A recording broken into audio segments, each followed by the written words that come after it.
attending the first of our quarterly economic briefings for 2024. For those of you who don't know me, my name is Chris Fletcher. I'm the Policy Director here at Greater Manchester Chamber of Commerce.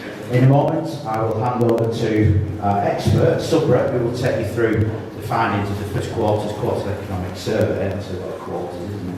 And explain a little bit more about what's happening in the economy in general. I'd just like to thank WTA for sponsoring today's event, and we'll be hearing from Kerry a little bit later during the event today. Like I said, there's no sort of fire test or anything expected, so if the alarm does go off, the meeting point is outside Starbucks near the Subrahmaniam statue there. Just follow a member of staff out through the fire exits, but hopefully, fingers crossed, we will not get interrupted. But like I said, it's great to see everyone here today. We will have the panel and some Q&A at the end, so if you see anything or hear anything during the presentation, or maybe you don't hear something during the presentation that you want to ask a question about, then we'll get a chance for that at the end. But without any further ado, what I'd like to do now is hand over to Subra, who will take you through the rest of the presentation. Subra. Okay, thank you, Chris, and good morning. It's lovely to see so many of you here, especially on a day sunny. Is that mic not working? Okay, I'll try this. Okay, so it's definitely better. I can hear my mic better. Okay, so I will take you through the QES presentation. First, tell you what the QES is. Obviously, we have the Greater Manchester Index, which is our key composite economic indicator for the city region.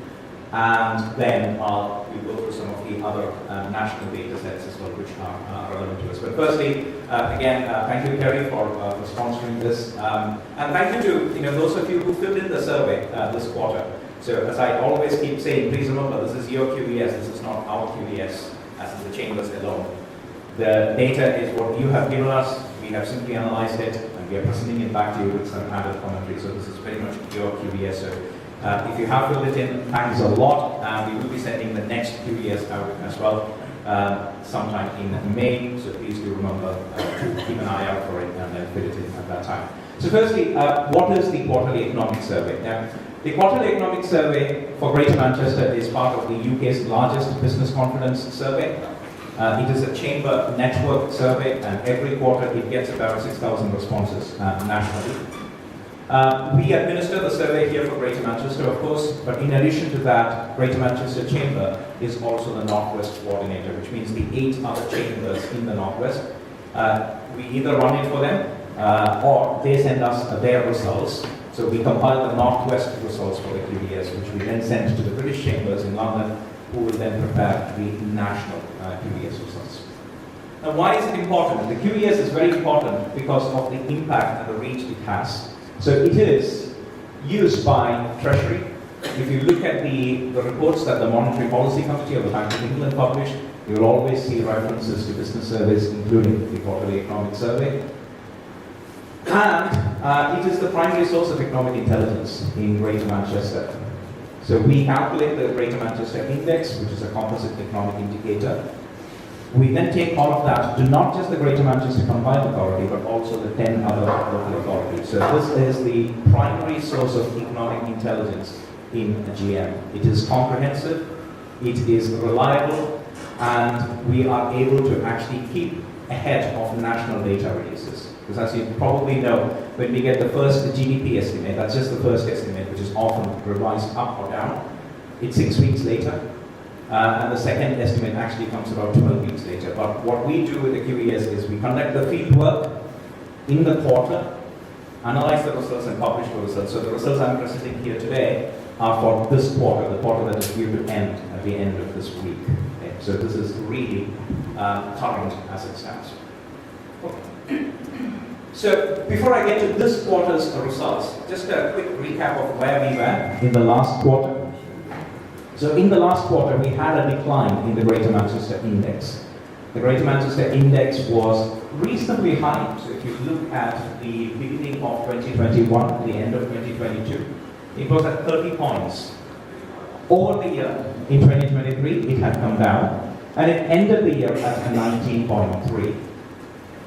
So that is what happened in 2023. So where are we now with the Quarterly Economic Survey results and the Greater Manchester Index. Now here's the bad news. So today's presentation is a mix of good news and bad news.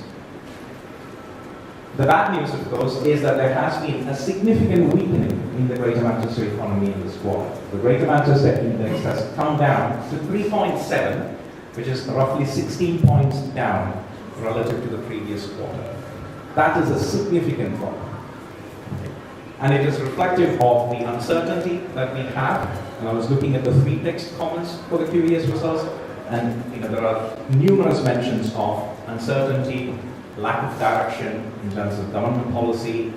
We have elections coming up, but we do not know when the national elections are, we know when the local elections are. So we have had policy flip-flops. The budget earlier in this month didn't do much to boost the economy, etc.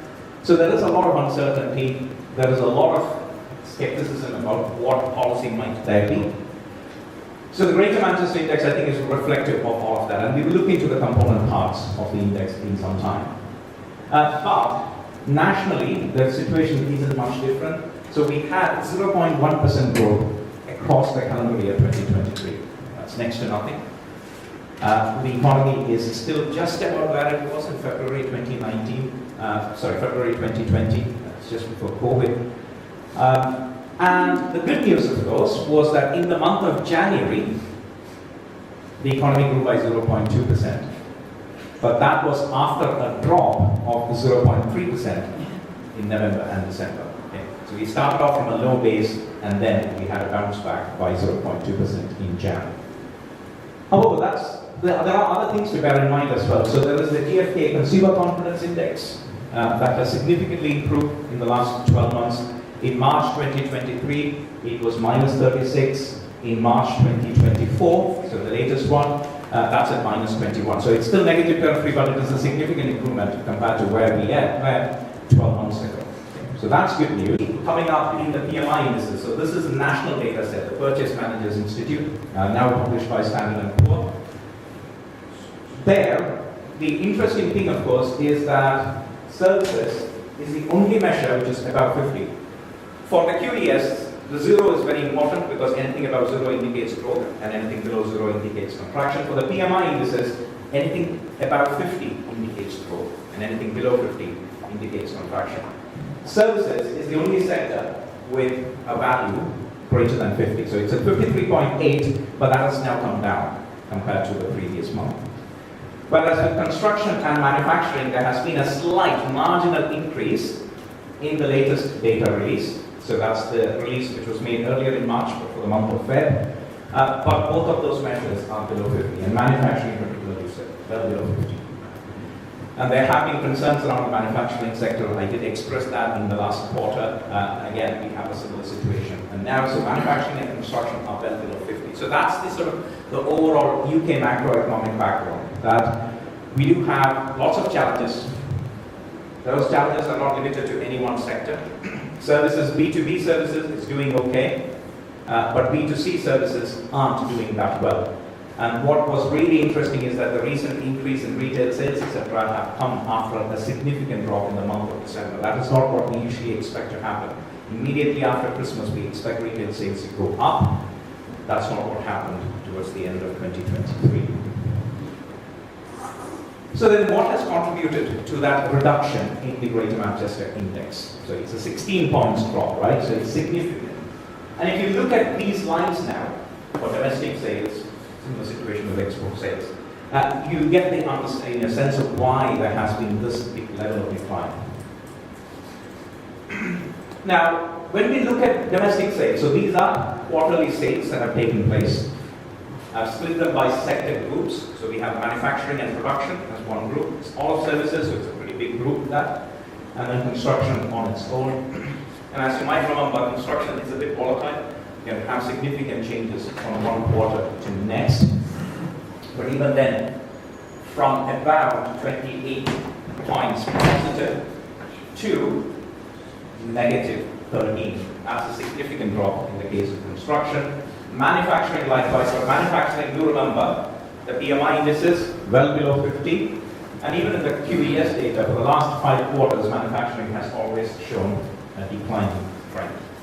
And it is now, it was at 0 previous quarter, it's now well below zero. So it's a minus 16 in this quarter. So the manufacturing sector, and again, there are representatives from the manufacturing sector, it would be good to get your views on this, but it does seem that the manufacturing sector is under some stress.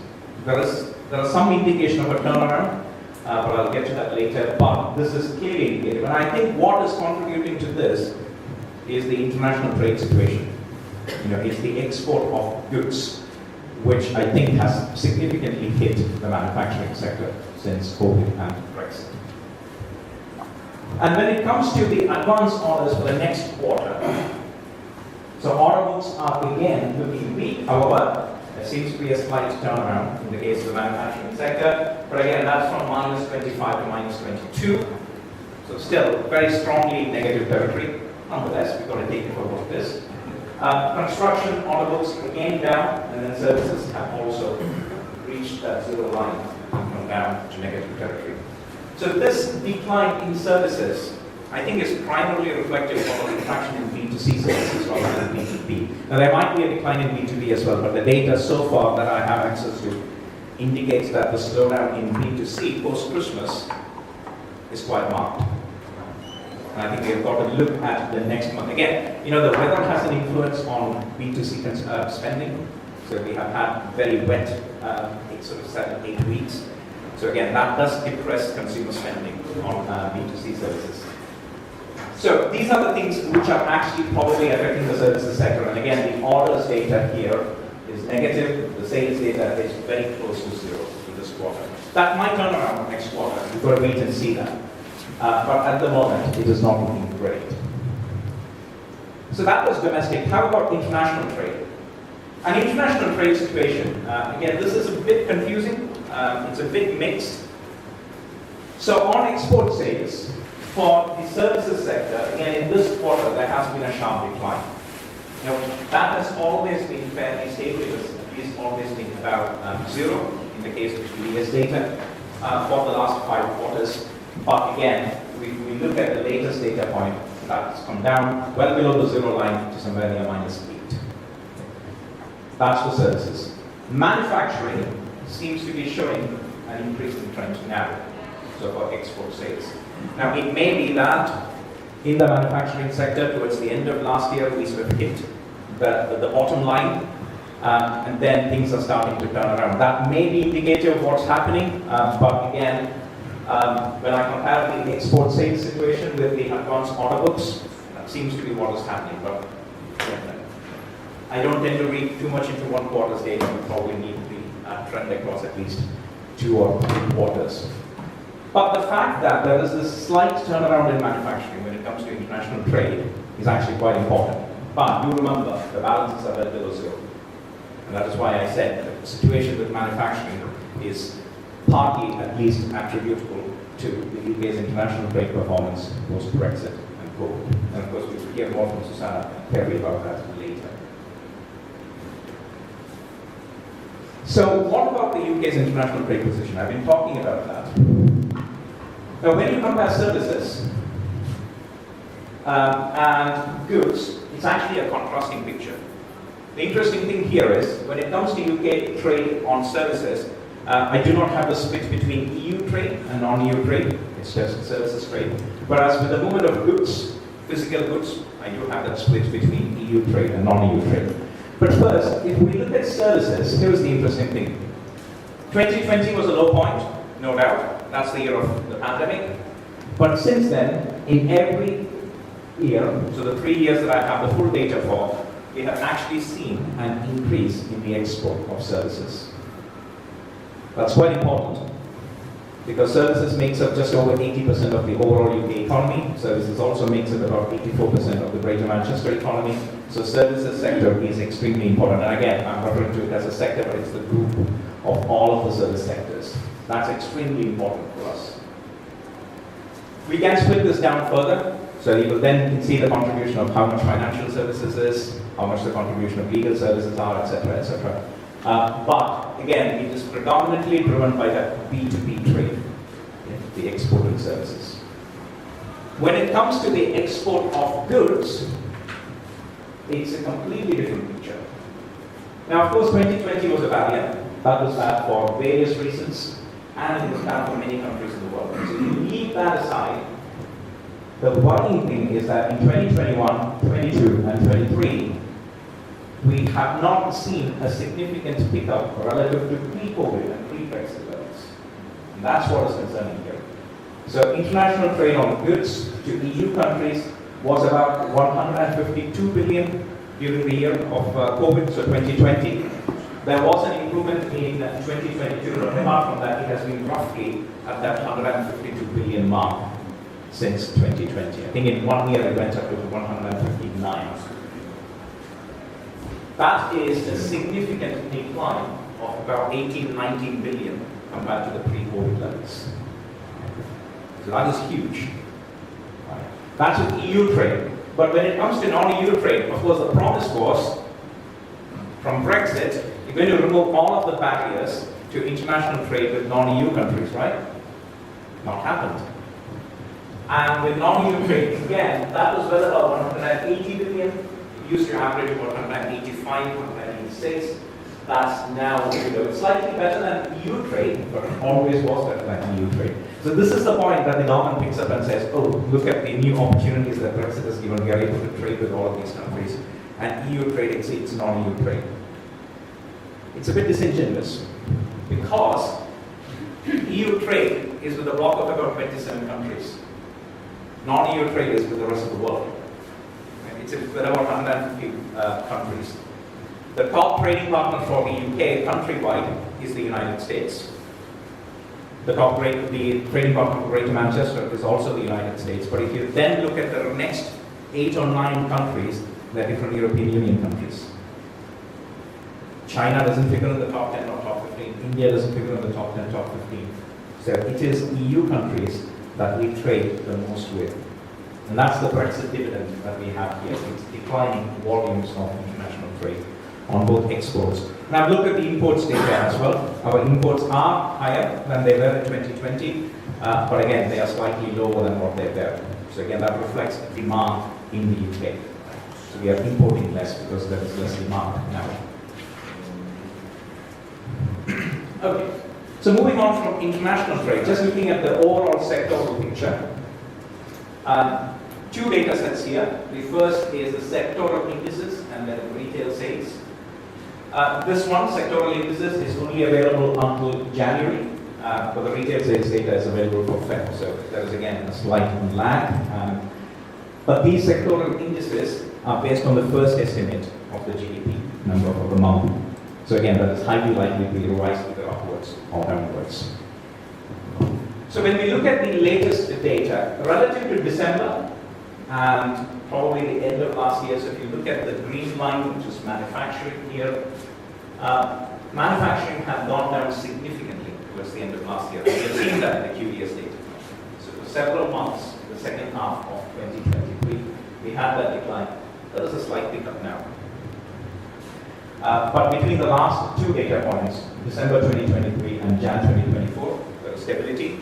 There was also stability in services. So these numbers were about, these are index numbers, by the way. So anything above 100 indicates growth and anything below 100 indicates a decline or contraction. And it is construction, which is that blue line, that's been the strongest, but that's always the case. And again, it's a volatile sector.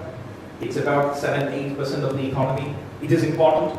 I'm not discrediting the construction sector in any way. It is extremely important, but it is not as big as the services sector, which is why we've got to bear in mind that it is this black line that we need to see the most growth in.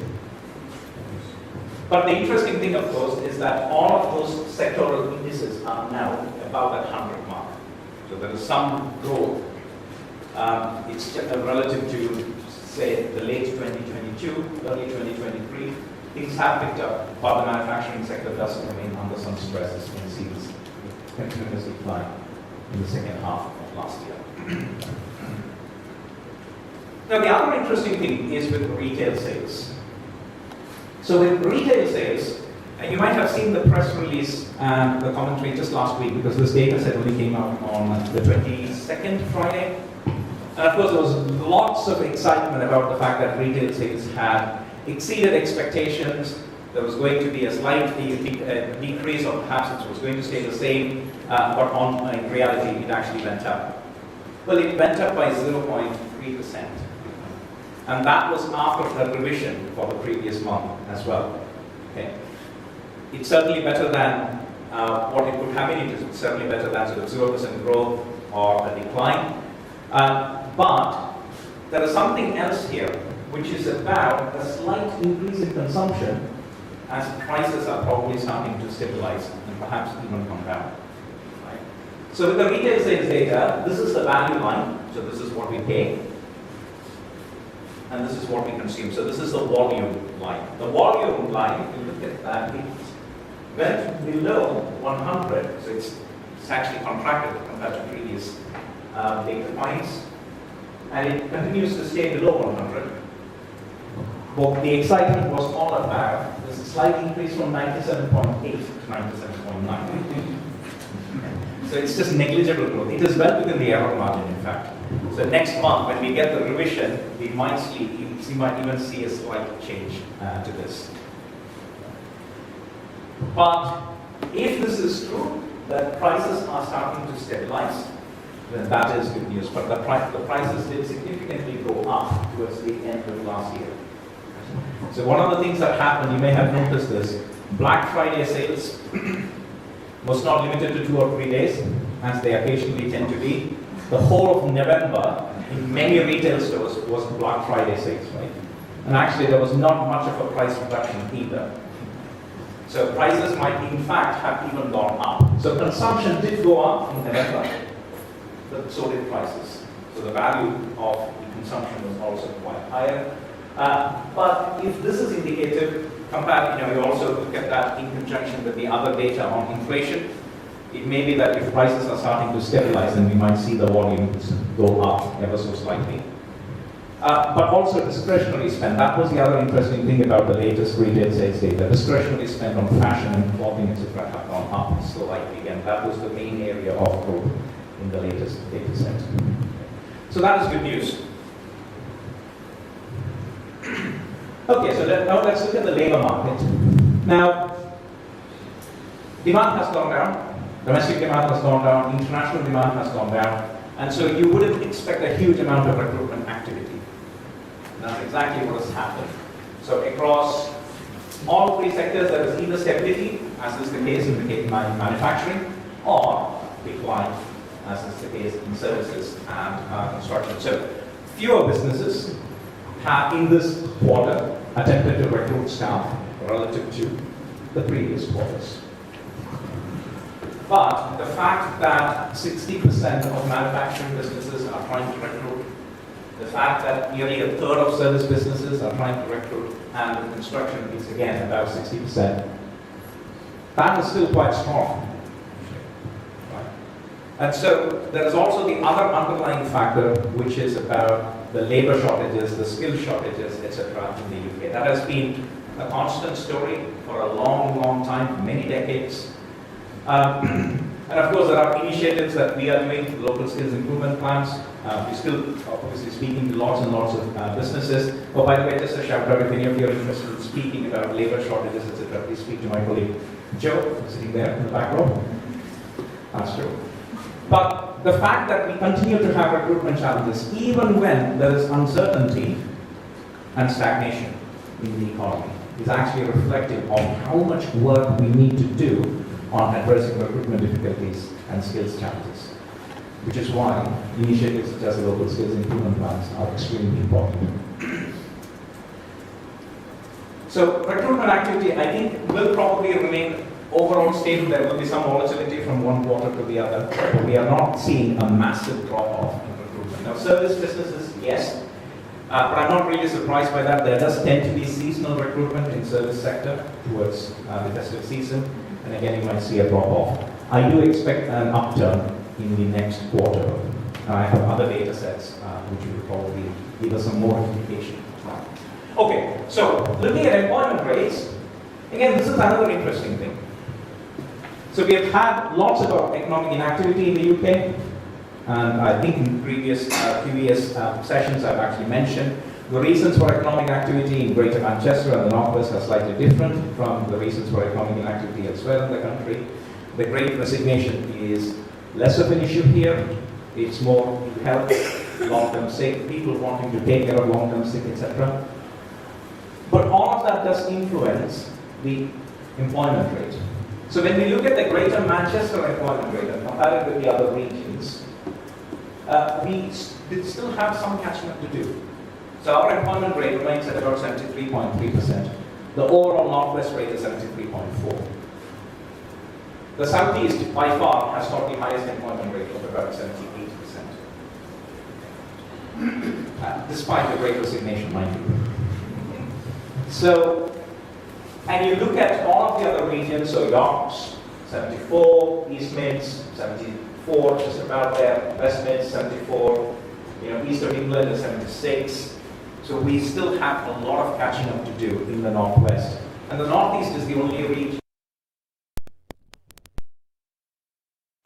but they have a whole set of different challenges in the Northeast. So again, in terms of employment, it's a combination of factors. This is obviously measures residents rather than businesses and employees.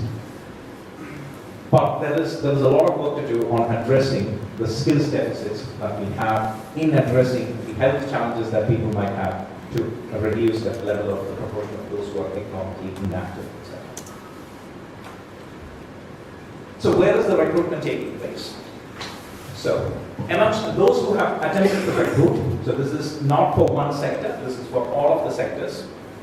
Amongst those who are attempting to recruit, again, another strong point is that they're all attempting to recruit for full-time positions.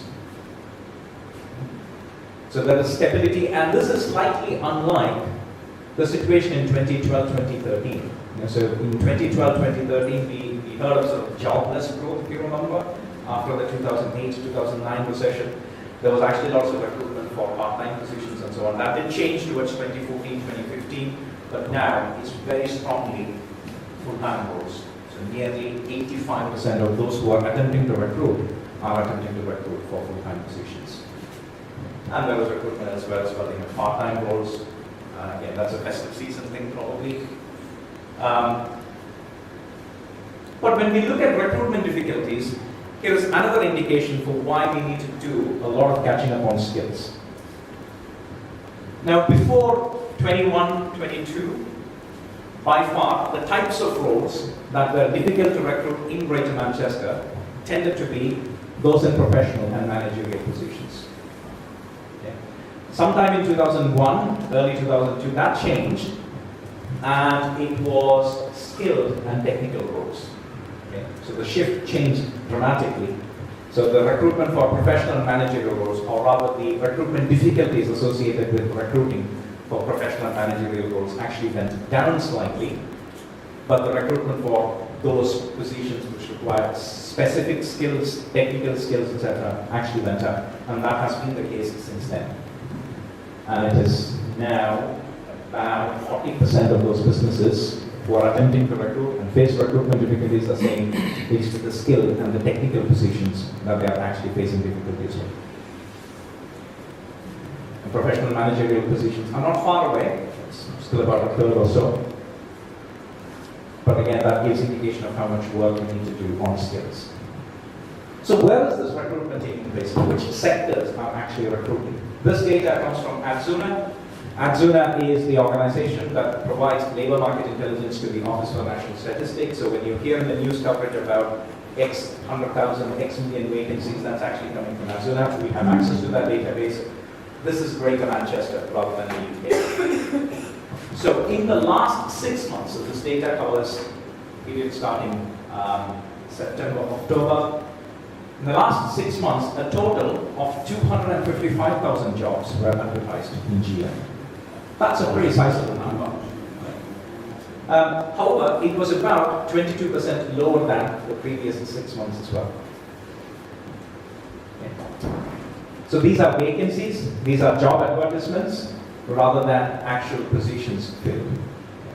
So there's obviously going to be some discrepancy between the actual positions filled and the number of vacancies. But the number of vacancies, yes, it has come down, compared to the peaks that we saw in 2021, when we had across the UK 1.3 million vacancies in a month. That has definitely come down. This is for 6 months, obviously. So even if you average it out, it's about 40,000 vacancies, 42,000 vacancies now. The biggest recruiter is the biggest sector in Greater Manchester. No surprises there. So that's wholesale and retail trade, the ONS6 category, which is wholesale, retail, and repair of motor vehicles and motorcycles. That's the single largest recruiter. It's a sector which has got a huge amount of churn. People constantly entering and leaving. It's also an area that that is sometimes criticized for having 0-hour contracts and so on. So it is a sector that has got churn. It's the largest recruiter. But the second largest recruiter is professional services, professional, scientific, and technical services. Again, that's good news for GM, especially given our ambition to become a high-skilled, high-wage economy. Still far away from that ambition, but we are taking some tentative steps towards that. So professional and scientific health and social care, and this has been a focus in the local skills improvement work that we have been doing. The health and social care sector has got a huge amount of challenges. High number of vacancies, a huge amount of churn because of retention issues as well. It's a sector that is actually quite hard to work in. So we do need to start fixing some of these challenges as well. We've got the data for all of the other sectors as well. But these are the three big contributors, finance and insurance as well. But the point here is about, you saw the difficulties for recruiting for technical and skilled positions. We do have significant challenges in health. We have challenges in professional and scientific and technical services. We have some challenges in financial and insurance. So point being, if once we start addressing those recruitment difficulties and skills deficits, you might actually see an improvement in recruitment as well, and the employment rate for GM. Okay. Another important thing to mention here is the increase in the number of apprentices. So relative to Q2 last year, there has been a 13% increase in the number of apprenticeship vacancies. So that's, again, great. Shows that businesses are actually taking this seriously. The median salary has gone up. Higher recruitment difficulties automatically means a higher median salary. And there are lots of openings for teaching assistants and special needs education assistants. So the education sector is another sector which does have lots of vacancies as well. Okay, so coming down to inflation now. So this is UK data. This is fascinating. And let's pick up the story here towards the end of 2019 and the early 2020. Obviously, during COVID, inflation did go down because consumption went down. There are three lines here. So this sort of teal green line is input PPI. PPI is the purchase of inflation. So it's a production and purchases inflation. It's not what we pay at the retail store. So that's consumer price inflation. Okay. So that's the sort of the orange line there. Now the reason input PPI and output PPI are important is input PPI is what manufacturers pay for goods that enter the factory gate. And output PPI is the price at which goods leave the factories. So that's the price at which they sell. Both of them dramatically went up. So even when CPI was peaking at about 11%, producer price inflation was peaking, and the input price was peaking at close to 25%. Okay, that's how much increase there was in the cost of raw materials that went into production. Okay? Now, compared to that 25% increase in prices, the price at which manufacturers were in turn selling their goods only went up by about 18 or 19%. Okay? Hold that thought, because that's very important when we look at the measures for confidence over turnover and confidence about profitability. So there must have been some cost absorption here and reduction in margins, right? But again, how that situation has now turned around is towards the end of 2023, the second half of 2023, definitely now, there is deflation in production, right? So the raw material prices have actually gone down relative to say, the last 12 months. So these measures are always based on the month before. So the data for March 2024 will compare the data for March 2023. So compared to Feb 2024, which is the latest data point that we have, the prices are now lower by 2.7%. So we actually have deflation there. Manufacturers, it would seem, have been experimenting with price increases, so they're probably seen a slight increase in prices, a reduction in demand, and then sort of adjusting to that. So they have then reduced prices, increased prices, reduced prices, increased prices. But that's now stands at 0.4% again. That is not significant at all. So the good news from this is that I expect prices to not go up much from now on. That's sort of stating the obvious, but it is quite important, especially when we look at that B2C consumption line and consider that business and consumer services are struggling because we are not necessarily spending, and it is important for the UK economy. Actually, the price increases are a significant concern. Right? And CPI, which is the price that you and I pay when we go to the retail store, that has gone down as well compared to the peaks. It now stands at 3.4%. But here's the thing though, the government cannot take credit for this. Okay. The single most important driver for reduction in inflation was energy prices. Okay. That was a significant contributor. The second contributor, especially when we look at raw materials, consider raw materials, we import most of it anyway. So what contributed to that reduction in the producer price inflations, the purchaser price inflations, was probably stabilization in shipping prices, because shipping prices shot up significantly after COVID. That has now started to stabilize. The situation in China is slightly better, but we have time to adjust as well. So even the big manufacturing corporations like Apple and others have actually shifted production or started production in other countries so that they can make up for concerns in China. Right? So those are the two prominent drivers of lower costs now. So for the government to take credit for reduction in energy prices because of the global oil markets have responded, it's not right to say that this is directly because of action that the government has taken. And of course, the government did provide inflation support to families. That's a different story altogether. But for the reduction in inflation, I don't think you can credit the government much. And certainly, we don't have much influence on Chinese prices. So, when it comes to price pressures, that's a slightly different story here. So, the raw material prices, which is that black line there, again, it seems to be swinging up and down. It has gone up slightly in the latest quarter, so have the others. But then, concerns around fuel is down compared to the second quarter of 2023, because we know that fuel prices are going down, energy prices are certainly going down.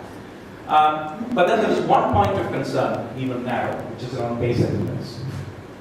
Okay. So, recruitment difficulties, skills deficits, more vacancies, higher wages. Businesses are concerned about pay settlements, especially in March and April, which is probably the year that many of you might be considering pay rises. And of course, we have numerous other challenges around the increase in the national living wage, the national minimum wage. That's a significant increase of about 10-11%. It's huge. That's going to significantly affect cash flow as well. So pay settlements are, again, this is probably reflective of those increases in the national minimum wage and national living wage. That's again come up as a concern for businesses. Okay. So then, business confidence. So this is a forward-looking indicator. We are not looking at the quarter that went past. What we are asking businesses is to reflect on the next sort of 6 to 12 months and where their situation might be in the coming months. Again, we have had a decrease in international trade levels. We have had a decrease in domestic demand. There is lots of uncertainty in the economy, negligible growth in the UK economy, etc. So business confidence is not very high, right? So on turnover, again, there has been a significant decline compared to the peaks that we saw in the middle of 2023. So this is, again, about a third of construction businesses are optimistic about maintaining turnover. Looking at Tom here, Tom might be able to give me much more insights on this. just over 20% of manufacture, just under 20% in manufacturing, just over 20% in services. So business confidence is not doing great. However, this is the confidence over profitability, and this has been low for some time, especially compared to the high levels of turnover confidence. So in the previous slide, I told you that the price of raw materials, this of course affects manufacturing more than other sectors. The price of raw materials went up by 25%, but the price at which manufacturers were in turn selling their goods only went up by about 18 or 19%, which means costs have been absorbed, right? And that's very clearly showing in the case of the manufacturing sector. Look at the profitability confidence. So margins have been lower in the case of the manufacturing sector, particularly true for other sectors as well. But that is now coming to about 0% of the businesses actually saying they're optimistic. So more and more businesses are now saying that they are actually able to not absorb the reduction in the margins. And that has been a challenge in other sectors. Construction is an important one there, where the margins are low. Sometimes it's as low as 3-4% in some contracts. So these are things which are affecting the economy and the performance as well, because this has a direct impact on cash flow positions and the ability of businesses to again provide a higher salaries and so on. So again, I'll quickly wind this up now. So investment in plant and machinery, investment in training. Things aren't looking great. However, I am slightly disappointed by the fact that investment in capital goods, so machinery, tend to go up in this quarter.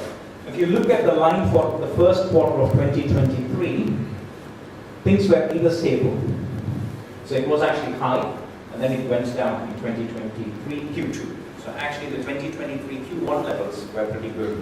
Why? Because of the super deduction scheme. Right? The super deduction scheme, of course, has been now replaced with the full expensing scheme. That's been extended as well now. It's available for 2 years.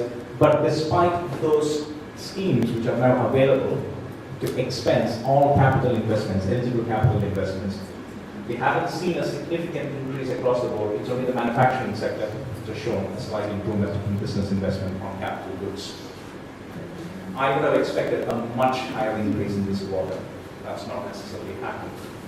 And likewise, investment in training also, there has been a slight improvement in manufacturing and construction, but services again has gone back. Okay. So those forward-looking indicators are slightly weak at the moment. But this is an explanation as to why we are struggling in the UK. So, this is overall UK investment in plant and machinery, and it tracks quarter-to-quarter growth. So if we look at the first quarter of 2022, there was an increase. The first quarter of 2023, which was somewhere over here, then it has gone down, but we have not, this data is only available for Q3 2024, but we have not actually seen those significant increases at the moment. That's one thing. But the second thing is look at the volatility. In some quarters, it is as low as -5%. In some quarters, yes, it has gone up to +7%. But business investment is key to unlocking long-term growth in the UK. We do not get high levels of business investment. Let alone business investment, we don't get enough public investment either. Right? And this is a chart which tracks predominantly public investment, so the gross fixed capital formation primarily tracks public investment and household consumption. We are significantly reliant on household consumption in the UK. A lot of growth is a direct result of consumer spending and consumption, which is why when the B2C sector doesn't do well, we actually see stagnation in the economy. So again, if we look at gross fixed capital formation, there's lots of volatility, but both have gone down into 2023. That data is only available for the third quarter of 2023, but there has been a reduction in those. So what does this all mean then? Now, as I was kind of looking at the results, I was reminded of what I said in one of the previous presentations.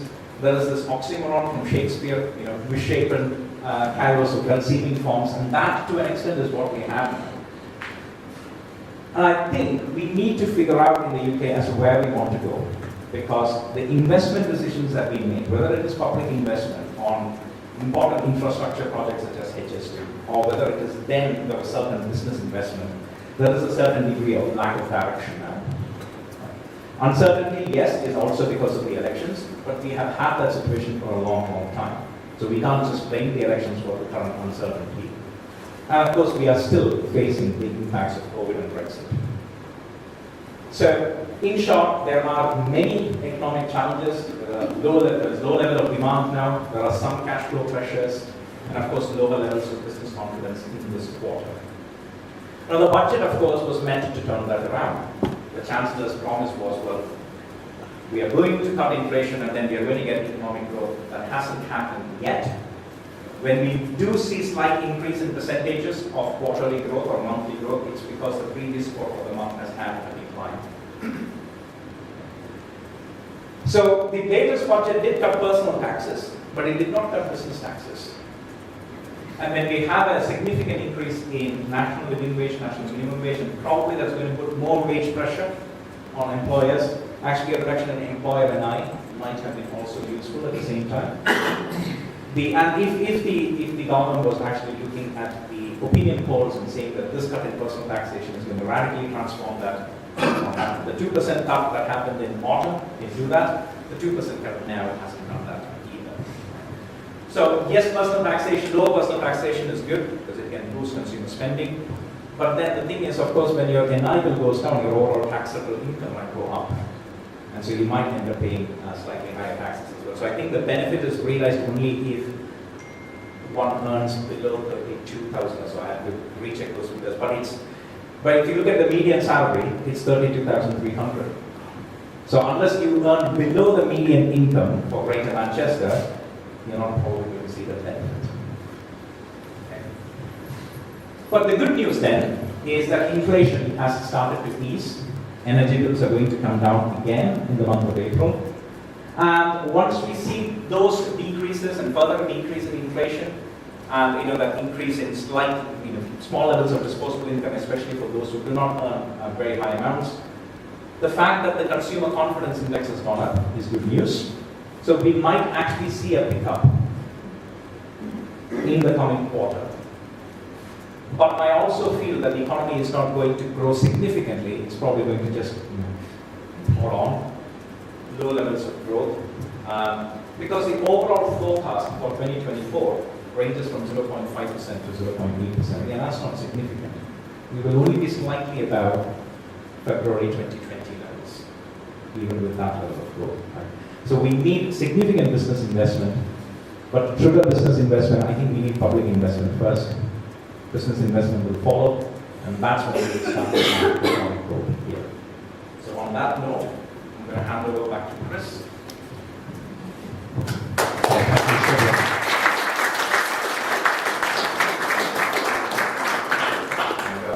Just a quick shuffle at the front there. Excellent stuff. And again, if anyone was at the last QES, it was done in Bolton, wasn't it? In December. I know a few people were. The weather wasn't as good as it is today, so it was all a bit gloomy. And we got some comments from people saying, blimey, that sounds awful and this, that and the other. But this is the reality of it. We're not sort of sugarcoating it in any way, shape or form. This is actually what's happening. And this, from the QES, is what you are telling us you're experiencing on a day-to-day basis as well. Some of it's bad, some of it's awful, some of it's okay. And that's always the state in the economy as well. Thank you, Subra, for that. He's going to have a rest for 10 minutes or so now while we move on. One of the interesting things Subra mentioned there was around import-export goods and one thing and another. And one of the things we're going to look at now is from our sponsor, Kerry Barton. He's going to give us an overview of WTA, look at it as well in the context of things that are happening. Thousands of miles away in the Red Sea, but could start to filter through into the economy as well. So, Kerry, over to you for the next slot. Thank you. No problem. I hate microphones. because I sound like my mum and I don't realise until I bring my voice because I'm about to get in trouble for something. Okay, so I'm going to touch on the Red Sea today because it does impact the import and export situation. Brexit does as well. I'm banned from talking about Brexit because I think it was a stupid idea we should never have done. And I sighed too much, so we won't touch on that. We'll focus on the Red Sea. So it's a little bit about me. I'm just going to get my notes up because they're not come through on the speaker notes, and there's stats I want to give you and I don't want to make them up. So, yeah, that's a little bit about me, and there's a nice photo my team have put on the slides. I work for WTA, so basically we are a supply chain management company. We help people with imports and export strategies. So that's why we'll talk about the Red Sea. There's a little bit about me. I'm essentially a marketer by trade, keep getting dragged into sales continuously throughout my career. Everyone keeps giving me the sales department. I do love my children. I do love Manchester United. I will until we lose at the weekend, probably. And then, I'm basking in glory at the minute. And then, and I do like helping people with their logistics strategy and talk about Incoterms and HS codes is what I do basically. So WTA, 110-year-old business, it's a family company that I work for, and we work with some of the largest brands in the UK, from Tesco's, DK, Eggman House, and the such like.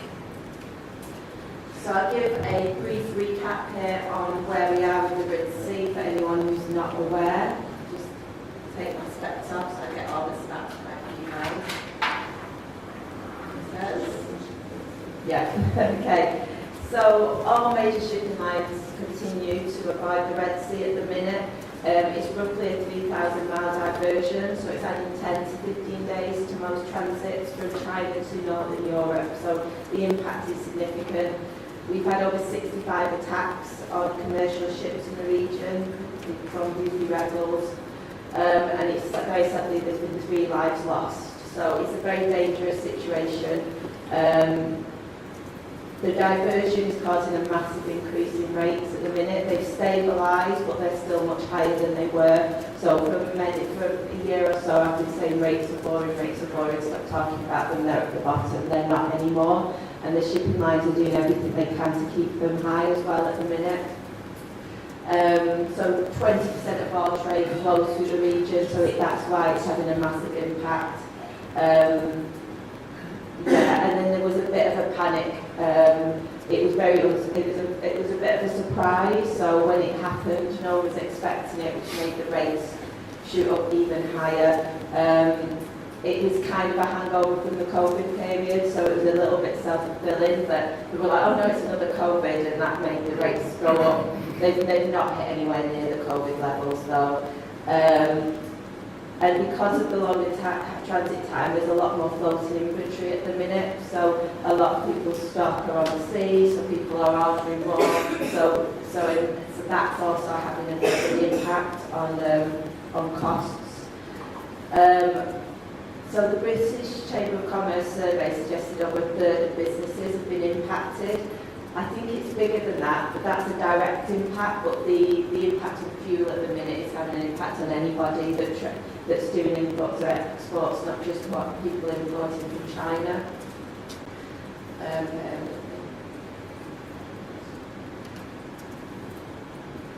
I also think, sorry, I'm just checking where I'm up to here.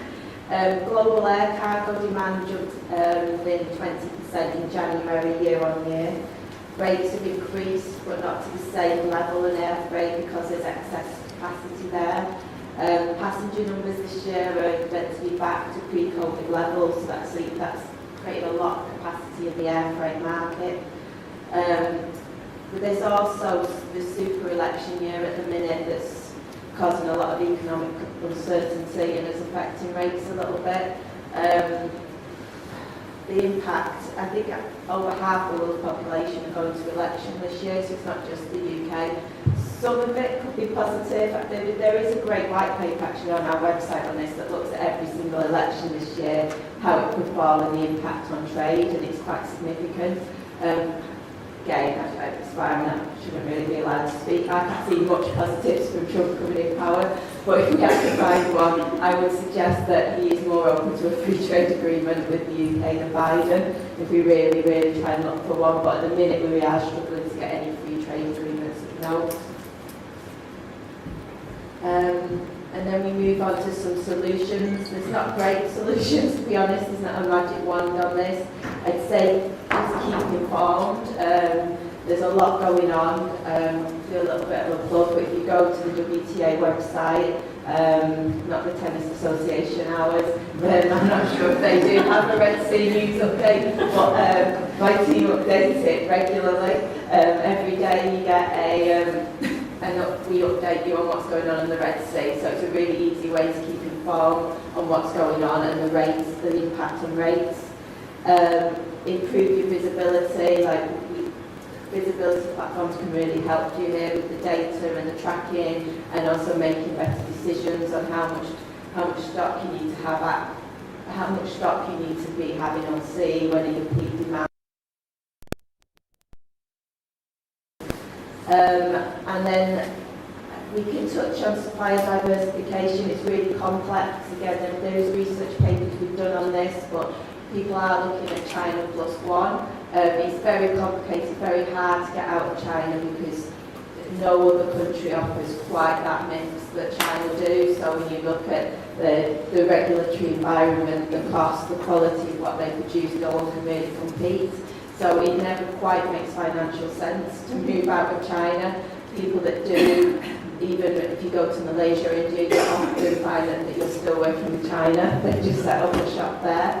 And even the US now, I read a really interesting white paper, because I'm a loser, from Zanetta the other day, and it was saying that even the decrease we've seen from the US because of tariffs from China, actually, if you track the amount coming from China into Mexico and then up into the US to get around the tariffs, that's where it's all gone. So the US are still buying from China, even though it's been looking like they haven't because of Trump's tariffs. So it is a complicated situation. So people are looking at supply diversification, but they've not really done much about it at the minute. And that's me.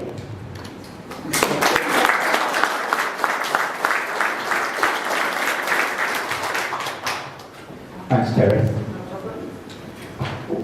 You stand with me there.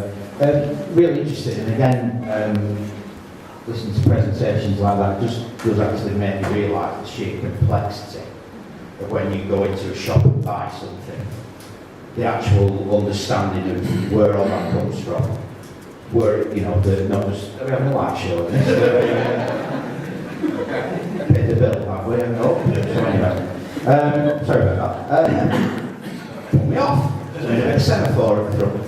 But people just go and buy these things, and obviously in business you're more aware of it, but to the ordinary consumer, a lot of what Kerry's just described and a lot of the information just from Subra, it's just unknown, it's just out there, it just doesn't doesn't register in there as well. So I was thinking it's worthwhile just having that in our minds as well. I'm going to ask Susanna Cordova now to join Kerry and Subra at the front.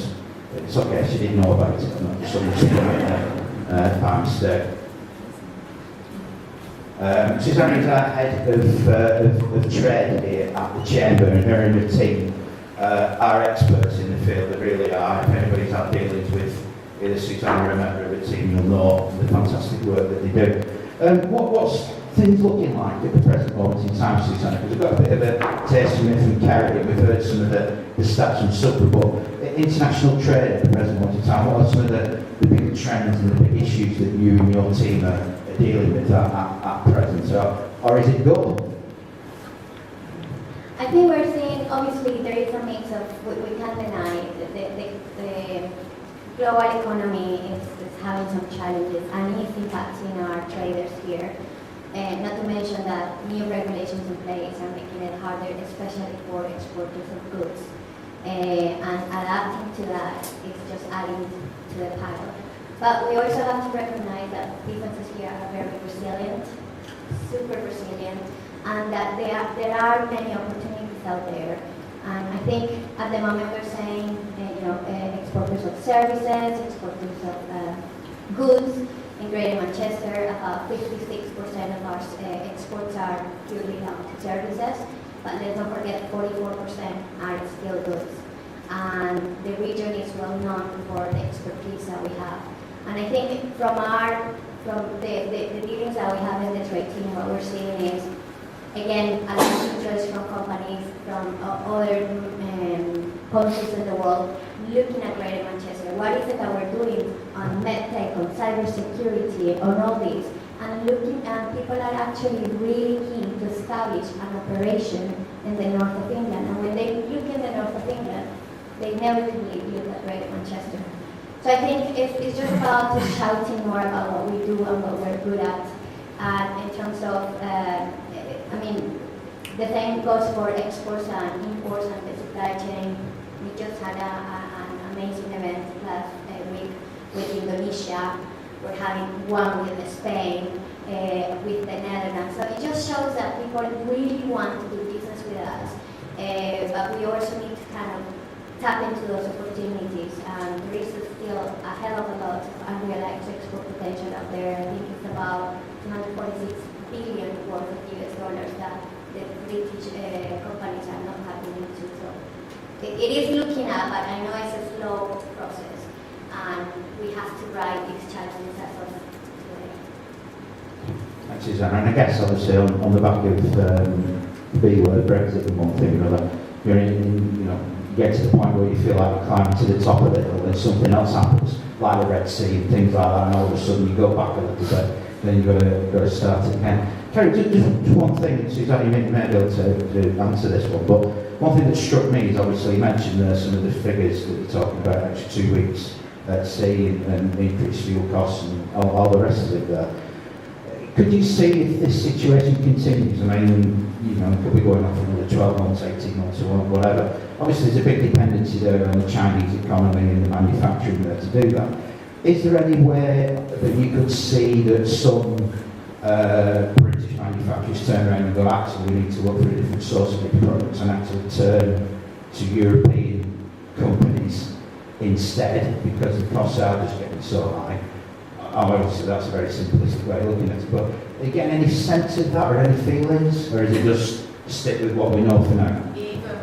Even with the increased rates, because they've kind of stabilised at the minute, this new high, the cost in Europe, it just doesn't make sense. China is so cheap. You think about, it's the amount of we work with so many publishing companies that are still printing books in China to send into Europe. So this isn't just fiction, this is glossy, any glossy printed images and things like that, children's books and things.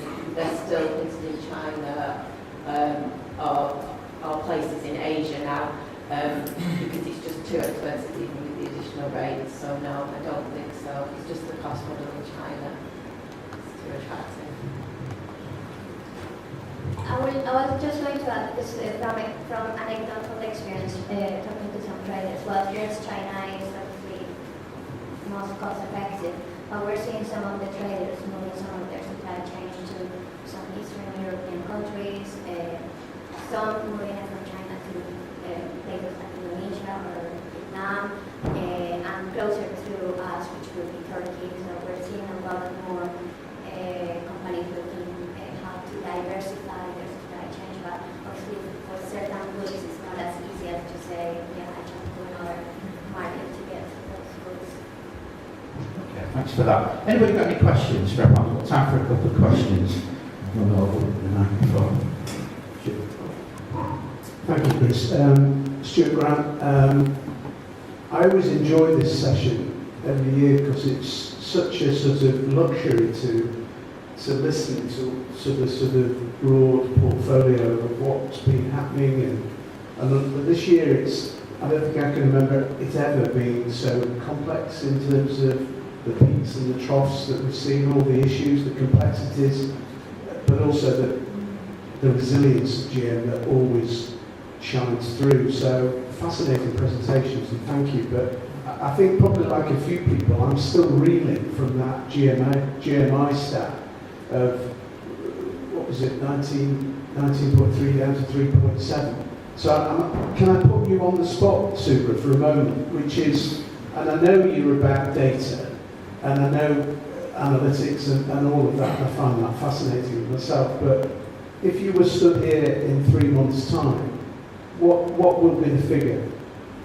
What will be the GMR? Just not holding you to it, I'm just interested in your perception. So, there are 7 measures which actually make up the Greater Manchester Index. So there are 2 measures from domestic demand, 2 from international trade, 2 from the confidence measures, and then there is capacity utilization. Okay? So those are the 7 measures when we weight it, we average it, etc. etc. The Greater Manchester Index has come down sharply because of the reduction in 6 measures. Okay? International trade, domestic trade, and then the confidence measures. So both of them have actually gone down. Okay, there was slight variance in sectors, but nonetheless. What I see might happen in the next 3 months is that I think the domestic demand will pick up in the second quarter. International trade will probably stabilize because the international trade situation has also been affected by all of the tension now. We will start accepting higher prices as we have now. Compared to 2021, we are paying much higher for everything that we consume. But I think that will again become the new normal, if you like. So I expect the Greater Manchester Index to go up. It might, I expect it will touch double digits in the next quarter. That's what You make me melt to that. double digits. It's performance reviews based on that.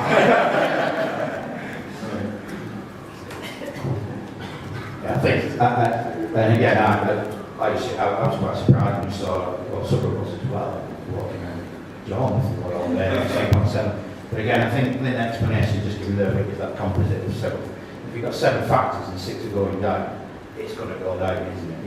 But I think what we have seen today is that some of these things just need a few tweaks, and they'll start to sort of rebound. And again, I think the other thing that you pointed out, and Subrahmaniam mentioned it as well, is just that sheer volatility. When you look at some of those investment figures, it's like a game of pong, if you remember that. The things bouncing around all over everywhere. So it's really difficult. So we're in this circumstance now where that is the norm. The days of boring 0.5% interest rate for 10 years on the run or whatever it was, they've gone. And everything else now is really getting so complex. It's very difficult to sort of put a pin in and say that's what it is. But I agree with Subrahmaniam. I think we'll see an uptick in everything. There's some interesting things going on as well, because you've also got a political situation as well, whereby general election, when that's going to take place. The mayoral elections taking place, and local elections at the beginning of May and the 2nd of May. But the general election could impact on this as well. Change of government or whatever could happen. And you can see that affecting some of these confidence measures and things like that. It just feeds into the general cycle of that. So, yeah, that's good. Got time for one more question. Sorry, I'm Andrea and Ernest at the back. We've got anything online? We are live streaming today. Should have mentioned this at the start. No questions so far. Nothing? No, that's okay. Just making sure nobody sat at home and the keyboard saying, is he ignoring what I'm saying? No more questions. Oh, one right at the back. I'm getting steps up today. I've got a big man. That's okay. I could possibly comment. Hi, it's Marie Griffiths, Stockport Business School. Just, when you have the figure for manufacturing going down, and just across in general, how many businesses have gone under in this period or over the past? Okay. Because that might reflect on... That's a good question. We have seen a slight increase in insolvencies. We have seen that for 3 months running now. It's not a huge number, but we have seen an increase definitely in the number of insolvencies. And if you look at the long-term trends, so in Greater Manchester, the 5-year survival rate for businesses is about 40%. So a business that starts in 2024, only 4 out of 10 will still be in operation in 2029. The 1-year survival rate is about 90%, 91%. So 10% of businesses will fail. So that's been always the case. I can't look at the latest data, but I do know that the number of insolvencies have gone up slightly.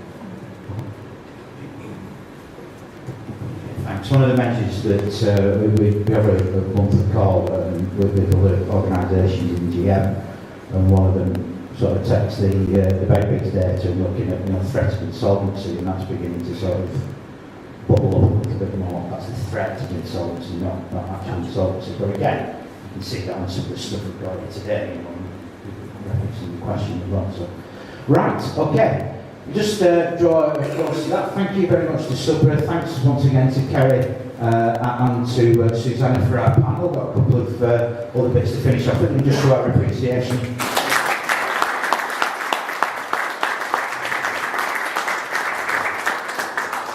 For them, and thank you once again for WTA for sponsoring today's event as well. And again, it adds that real extra little bit of data and information to the background to hopefully make sense of whatever the heck is going on at present.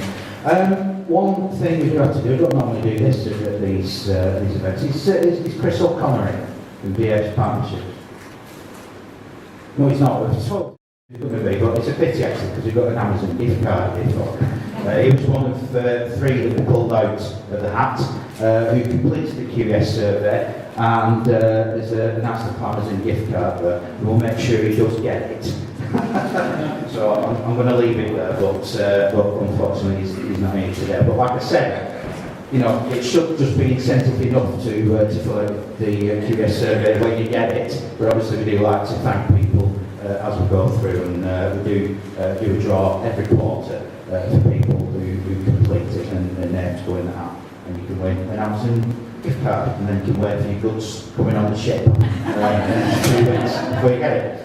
Well, thank you so much for attending today. Just another couple of things. Subra mentioned it. Joe sat at the back there. We are still doing a lot of work on our local skills improvement plan. We're still looking for businesses to interview on that, because while we've done a lot of work already on the LSIP, those skills recruitment issues are not going anywhere anytime soon. So it's really important we hear from you as employers about the issues that you're having at the present moment in time. Just looking ahead, next month on the 26th of April is our AGM and Spring Assembly, when Emma, our President, will be chairing that, and we'll be looking there at some of the issues that's happening at the present moment in time. We're taking a little bit of a look ahead to the week after his mayoral election, but then obviously, you know, what happens with that big devolution deal that's coming down the line, where Greater Manchester gets more powers and more money to do with, whether or not that will start to impact on some of the stuff that you've heard about this morning as well. So please look out for that. It's on the chamber website. And the only thing, like I said, for me to say now is thank you once again. Keep on doing what you're doing. I say it every time we do one of these things, but what you do is so important to Greater Manchester, to its people and other businesses. Please carry on. Please carry on filling out the survey. Tell people in your supply chain, your contacts, we need that information. And then we can make sure that when we're talking to people, they fully understand what's happening to business in Greater Manchester, and we can start to make things better for you in the long run. Well, thank you once again for turning up today, and enjoy the rest of the year.